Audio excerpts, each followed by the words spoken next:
Although language models like GPT, Claude, and Llama gain an advanced understanding of the world, they don't know everything. That's because information is constantly being generated or may not be widely available. A popular way to overcome this ignorance is retrieval augmented generation, or RAG for short. In this video, I'll discuss how to build multimodal RAG systems. In other words, RAG systems that can process text and non-text data. I'll start by reviewing 3 high-level strategies for doing this, then walk through an example implementation with Python code. And if you're new here, welcome. I'm Shah. I make videos about the things I'm learning about and building in AI. And if you enjoy this content, please consider clicking the subscribe button. That's a great no-cost way you can support me in all the videos that I make. So here we're going to talk about multimodal RAG, which will combine the ideas from the previous 2 videos of this series, namely multimodal large language models and multimodal embeddings. Before talking about multimodal RAG, it's worth answering the question, what is RAG? Since I talked about this in a previous video, I won't get into all the nitty-gritty details, but just at a high level, RAG stands for Retrieval Augmented Generation, and it consists of improving an LLM's responses by automatically providing it the relevant context. Just to give a simple example of when this might be necessary, suppose that I'm trying to remember the name of a Python library that a coworker had mentioned in a meeting from yesterday. If I were to take that query and pass it to, say, ChatGPT, Claude, or whatever your favorite large language model is, it would probably give a response like this that says, "I'm sorry, but I don't have specific access to the details of your meeting." There's no reason we might expect ChatGPT or the like to have access to our meeting notes or transcript. So this is a very reasonable way to respond to this query. This is a broader limitation of large language models. Although they have tremendous general knowledge about the world, they have no knowledge of things that occurred after their pre-training, and their understanding of specialized or domain-specific information may be limited. RAG allows us to overcome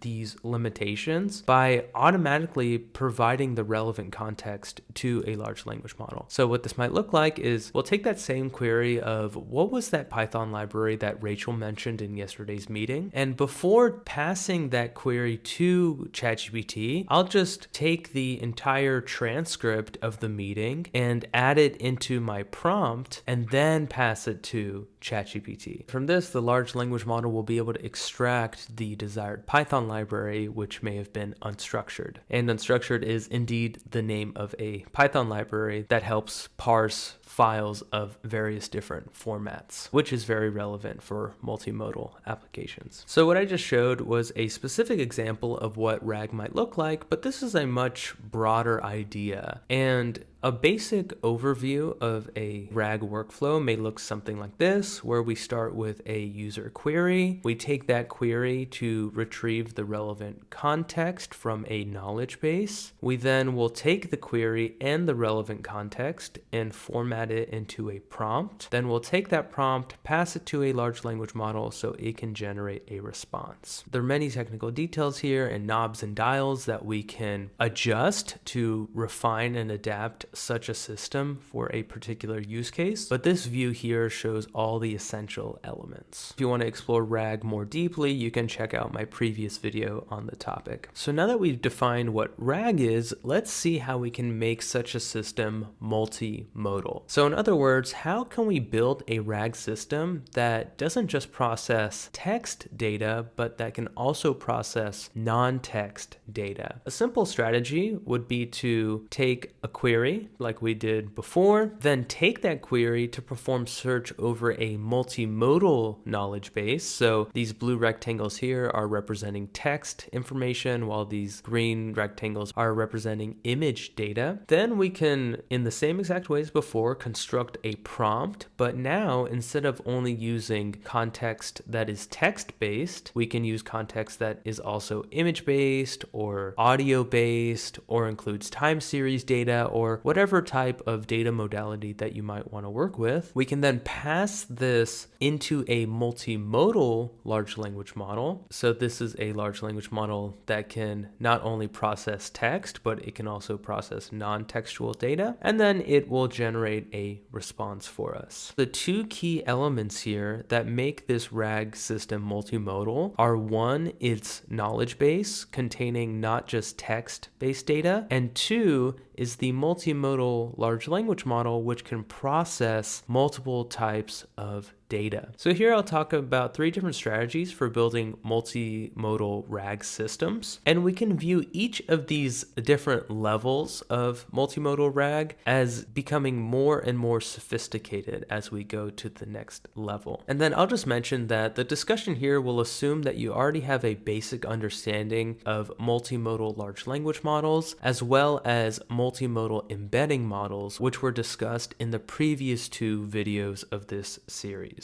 Starting with level 1 is to just translate everything into text. Hearing this, your first thought might be, well, Shaw, well, that doesn't really sound like a multimodal system. It sounds like you're just translating all the different data types into text and just using a regular RAG system. And it sounds like that because that's exactly what's happening here. And I would say anytime it's possible to implement the strategy for your use case, I would go with this one. And that's because you don't want to overcomplicate your AI system for the sake of sophistication. A general law of engineering is to keep your systems as simple as possible. So what this might look like is you can take text documents, extract the text and split them into chunks. You could take figures and tables and extract their captions and maybe some of their key insights and store them as text chunks. And then you can take images and grab their captions or descriptions and store them as text chunks. Or you can even take images, pass them through a multimodal large language model, and prompt that model to generate a descriptive caption for that image. And that way you can extract the essential features from an image. Another example might be if you have videos or audio recordings that consist of people talking, you can transcribe that speech and just store that speech into text chunks. But no matter what the original modality is, this process will translate everything to text, and then you can store all these different text chunks and text items in a knowledge base, and then you can just dynamically retrieve the most relevant chunks for a given query like a traditional RAG system. Although this is a very simple way to do multimodal RAG, basically you put all the effort in the pre-processing of the data, this has obvious limitations. So sometimes there's not an obvious way to translate the original modality to text. For example, let's say you have time series data of like market indicators, or you have time series data of brain activity from EEG. There may not be an obvious way to fully capture the information in that signal into text. And even if there is a way to do that, you don't have a good way of passing that full richness of information to a large language model because the prompt here is text only. So one way we can overcome that is level 2. So here we're going to keep the retrieval process as text only. However, we are going to use a multimodal large language model. So what that looks like is that we will do the knowledge base step exactly as we did in the previous slide. So we'll take all our data modalities and we'll extract text features from them and store them in our knowledge base. Here, it doesn't necessarily have to be a full-blown textual description of the underlying data. It could simply be meta tags, including like a title or a date or user that generated that content or whatever. And then these meta tags could be used in the search process. However, the key difference here is that once we identify which items are most relevant to our query, we will directly input the original data modality into our query. And then we can process this multimodal prompt using a multimodal language model. And a key detail here is that you have to ensure that the model you're using to process this query can indeed take take the modalities that you're passing to it. These days, processing text and images is quite common. However, if you wanted to also process audio and video, you would have to make sure that the model that you're using can do that. The last general approach I'll describe for multimodal RAG is to do both multimodal retrieval and use a multimodal language model. And so what that'll look like here is that, let's say you extract text from the text documents. Let's say you have these PDF reports, which consist of text and figures. So you're going to extract both those data types, and then you extract images directly. And then what you can do is you can use multimodal embeddings, which we talked about in the previous video, to generate vector representations of all these items and store them into a multimodal knowledge base. The key benefit of using multimodal embeddings here is that you'll have a shared vector space which can represent the raw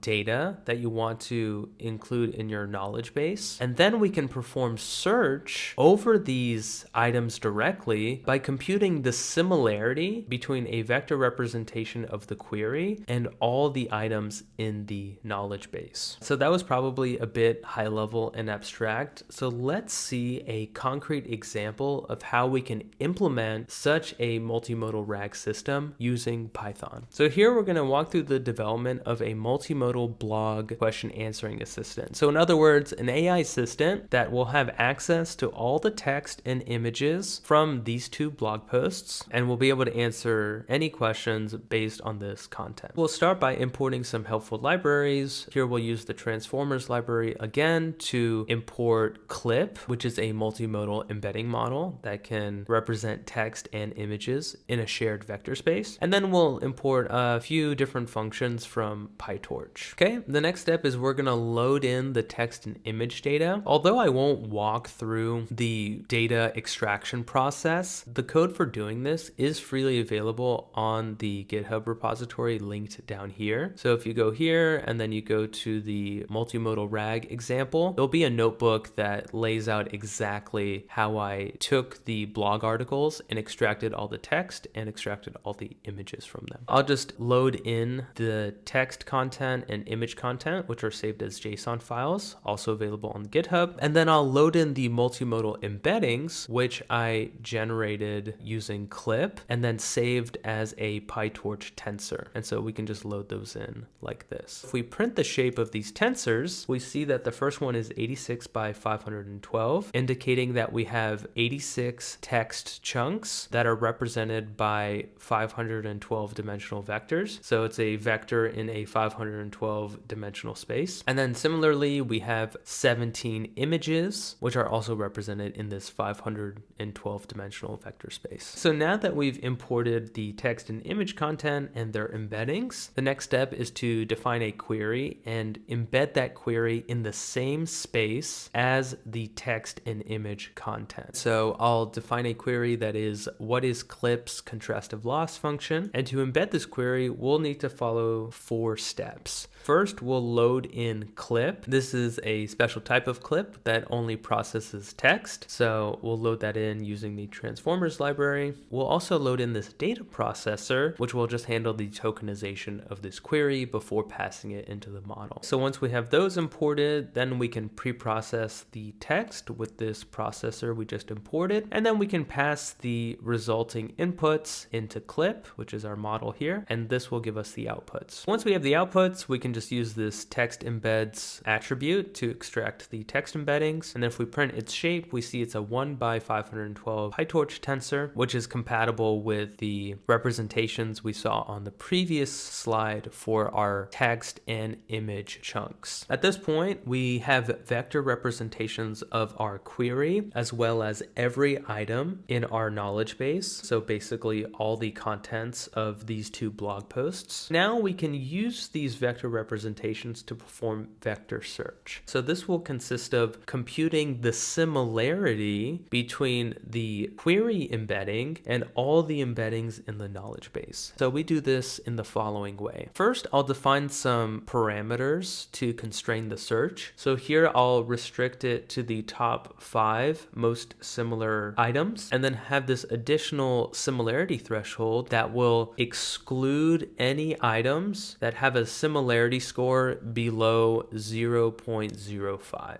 Starting with just the text items, the way we can compute the similarities is by doing a matrix multiplication. So what we do is we'll multiply the query embeddings with the text embeddings matrix. We just do this transpose here so the matrix is the right shape. And it's important to note here that if we do this matrix multiplication, the elements of this text similarities tensor will be between negative infinity and positive infinity, which makes it hard to define any kind of threshold at the outset. So a common strategy to rescale these similarities is applying the softmax function to these values. We can do that by first defining a temperature value. We'll just take these text similarities, divide it by the temperature, and pass it through this softmax function from the PyTorch library. And this will give us these text scores, which are essentially similarities, but instead of ranging from negative infinity to positive infinity, these range from 0 to 1. And then once we have these scaled text scores, we'll sort them. Here I'm doing argsort, so this will sort the values, but rather than returning the sorted values themselves, it'll return the indices of the sorted values. You can just imagine this is a one-dimensional tensor, and the 0th element of the tensor will be the index of the largest similarity score. The next element will be the index for the second largest similarity score, and so on and so forth. Then we can use these indices to generate a tensor of the actual sorted scores. And then what this will allow us to do is to do this somewhat sophisticated filtering process to ensure that we're only returning the top k results that are above this predefined threshold. We're using Python's list comprehension capability here. Just to break this down, we're creating a tuple which consists of the indices of the sorted scores and the sorted scores themselves. Then we're going to loop through the indices and the scores in these tuples, and then we'll extract the index if its score is greater than or equal to our predefined threshold. So the result of this will be a list of indices sorted from largest to smallest score, and then at the end of it we can just take the top k elements from this list. So I know there's a lot of steps here, but this is how we can simultaneously filter for this threshold and these top k results. And then what we can do is go through our text content list. This is what we imported from the JSON file, and then just return all the content from this I_top_k filtered list. So after all that, we are returned just a single search result. And the reason is, even though k was set equal to 5, the other 4 search results had similarity scores below the threshold, so they were not included. I want to point 2 things out from looking at this. First is that beyond just the text that was used to do this search, there's also the article title and the section title where this text was taken from in the article. And so having metadata like this is helpful for both the search functionality because it gives you more flexibility in how you do search, but also it allows you to give more context to the downstream model in generating responses. So this is just a good practice, and then you can check out the data preparation code of how I extracted this metadata on the GitHub repo. But the second thing I want to point out is that this text doesn't seem super helpful in answering our original query of what is CLIP's contrastive loss function. Indeed, this section is about contrastive learning, which is definitely similar to our query, but just because this text here is similar to the query doesn't necessarily mean that it's helpful in answering it. This is one of the main limitations of vector search, which is that using these embedding models out of the box, even though it allows you to identify similar concepts, it doesn't necessarily help you identify items in your knowledge base that are helpful to answering your query. Although there are many ways we could mitigate this issue, a simple solution is to just have less stringent search parameters. To do that, I'll first can this whole similarity search process into a user-defined function so we don't have to just keep writing it over and over again. And then I will do similarity search over the text chunks and the images separately. And this way I can have different search parameters for the text and images. Here I have more inclusive search parameters than we saw on the previous slide. So instead of k equal to 5, I have k equal to 15. The threshold went from 0.05 down to 0.01, and then I kept temperature the same. And then for images, I just keep k at 5. I have the threshold as 0.25, and I have the temperature as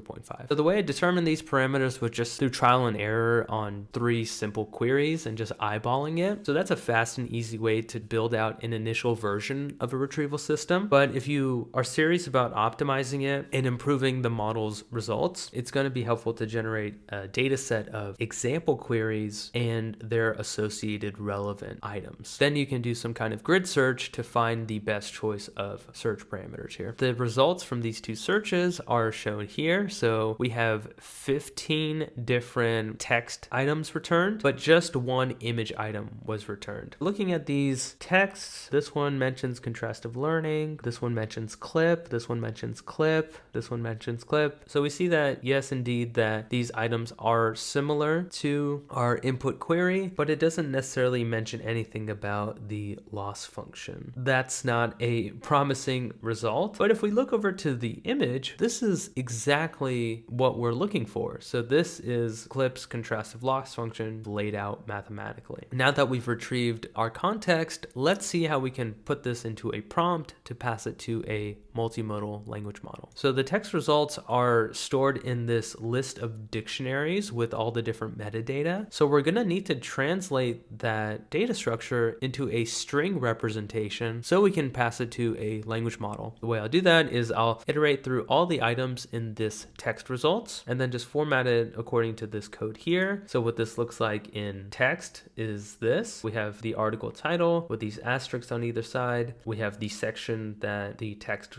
was taken from, and then we have the text snippet right here. And the reason I'm using these asterisks is because this translates to bolded text in Markdown, which is a text formatting language. So a trick for adding more structure to your prompts is to just write them in Markdown. Then we can do a similar thing for the image results. And so what that looks like is we have the article title, the section it was taken from, the path of the image, and then the image caption. Then what we can do is we'll generate this prompt template. And so here we're going to combine the query and the text and image context. It says given the query, and then we'll just insert the query here and the following relevant snippets. And then we'll just include all the search results here. Please provide a concise and accurate answer to the query, incorporating the relevant information from the provided snippets where possible. So once we've constructed this prompt, we can pass it to Llama 3.2 Vision. Here I'll run everything locally using OLlama like I did in the first video of this series. And since I'm doing it in the same exact way, I won't spend too much time on the code here. But basically what we're doing is we're loading in Llama 3.2 Vision, which can understand both text and images. And then we'll pass in the prompt as well as all the images from our image search results. And then with that, we can print out the response. The model's response looks like this. We can see that it has like this interesting syntax to it, which is actually Markdown.